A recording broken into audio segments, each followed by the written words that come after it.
Yes, talent acquisition is one of our areas. We talk about talent development. We work with talent development as well in a couple of different areas. Compensation. So in the talent area, we consider ourselves experts. Talent acquisition especially is really important. Now, I can best describe that. My coach was telling me a story. And the story was, he was at an event, it was at the Hyatt, I believe, and the service, some type of gala, the service was amazing, it was impeccable. So Tony said he wanted to talk to who was responsible, so he saw Mr. Hyatt. Of course, Mr. Hyatt's responsible at the Hyatt. So he called Mr. Hyatt over. He's like, Mr. Hyatt, can I ask you a question? And Mr. Hyatt said, of course, Tony, you can ask me whatever you want. So he said, you know what? Your service here is impeccable. The staff is amazing. Can you please tell me what your training program is like? What do you do to get your service, these people so prepared and deliver such amazing, impeccable service? And he said, oh, well, Tony, we don't have a training program. We just hire the right people. And so when he said that, and that bell went off in my head, it's like, got it, love that. Talent acquisition, I'm going to be an expert in this area. So, when you want to be an expert in an area, what do? There's a couple of things you can do to be an expert in an area. Number one is you teach it. You teach it, you better have the knowledge. You better be an expert if you're going to teach something. Number two is you sell it. If you're selling it, then you have to have the process down, right? Now, we went into this business not really to make money, the talent acquisition. I didn't want to go into this business because I wanted to make a lot of money. Don't get me wrong, we plan to. We're going to make a lot of money in this business. The reason I went into it was because I wanted to be an expert in this business, right? So that's why I went to the business. Now, another reason why people can really identify with how important talent acquisition is when you hire people that are pretty good. Like, what happens when you hire pretty good people, right? You're with them for a while, right? Have you hired some pretty good people? You're done, of course, right? Now, the problem is if they're really poor, yeah, you're going to terminate them, right? You're going to terminate them. Maybe they'll leave. They're not doing a good job. They understand it on their own. But when you hire pretty good people, they're not bad enough to fire, right? They're not bad enough to terminate. And you end up keeping them for years, 10, 20 years, right? So if you have pretty good people, what happens to your firm? And you don't really strive to have the best people. What happens to your firm? If you have pretty good people, you're gonna have a pretty good firm. I don't want a pretty good firm. I want an outstanding firm. I want to hire the best people. So talent acquisition to me is near and dear to my heart. We wanted to be experts in talent acquisition, so we delved into this business. So it's easy to understand why talent acquisition is so important and such a valuable asset to have as a company, but how are you sharing this service with your clients? Well, that's a good question.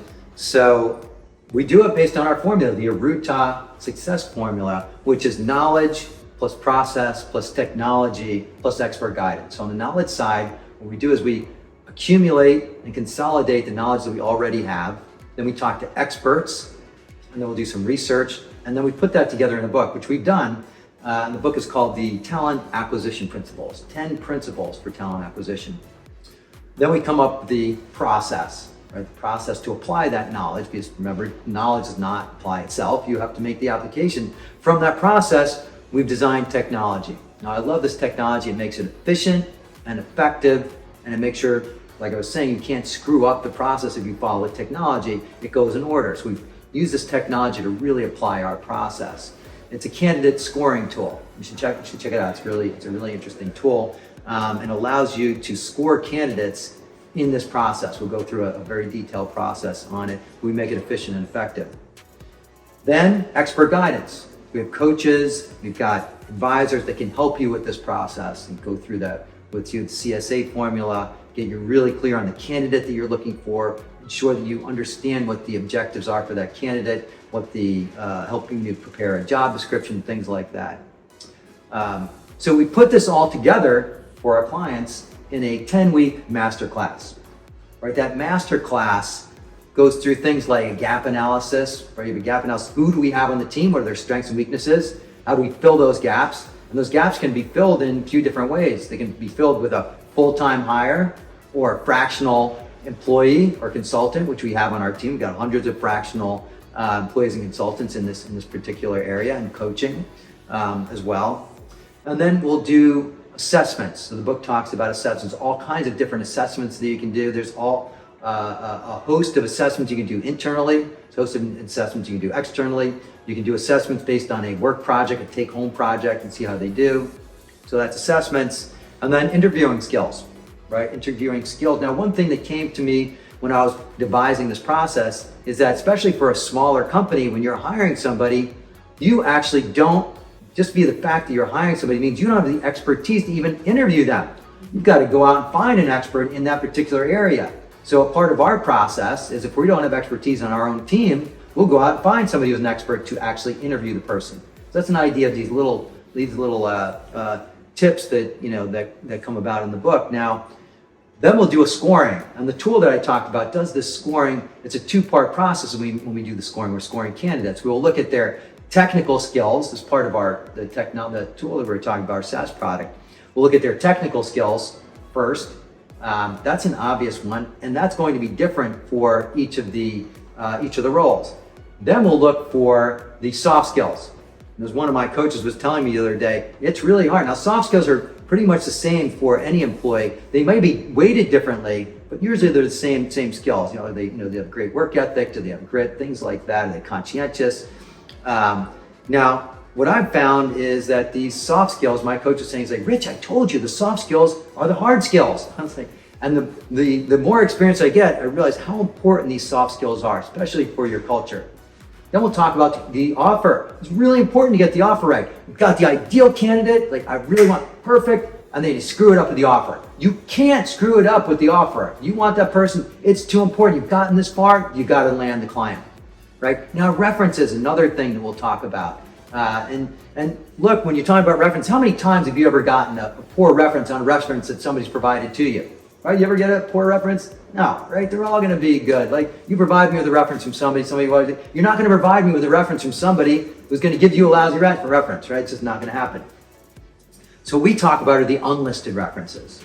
The unlisted references are really important. The unlisted references are things like the idea behind unlisted references. It's so much easier to get unlisted references now because of LinkedIn, quite frankly.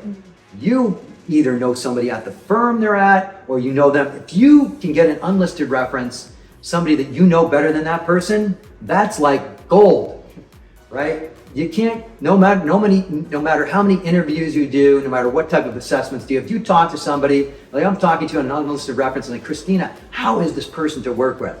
Right? And you're like, oh, no. I was like, oh, they did everything, because everybody's going to always be on their best behavior on an interview, right? Everybody, even the interviewer, the boss, right, is going to be in the best behavior on an interview, right? And the boss lady's like, oh my God, person starts like, where's the person that interviewed me? You were so nice when you interviewed me, right? So, and the same thing for the person that's being interviewed. So we talk about things like that. We also talk about things like, if the person does not have a job and they're willing to consult, that's also like gold. You get somebody to consult for a month, that's a month-long interview. You get to actually see how they're working, and vice versa. They get to see if they fit into the culture. So, with this master class, you also get the book and you get the tool. You get to work on this. You go through these 10 steps, and it's really something that I hope our clients check out.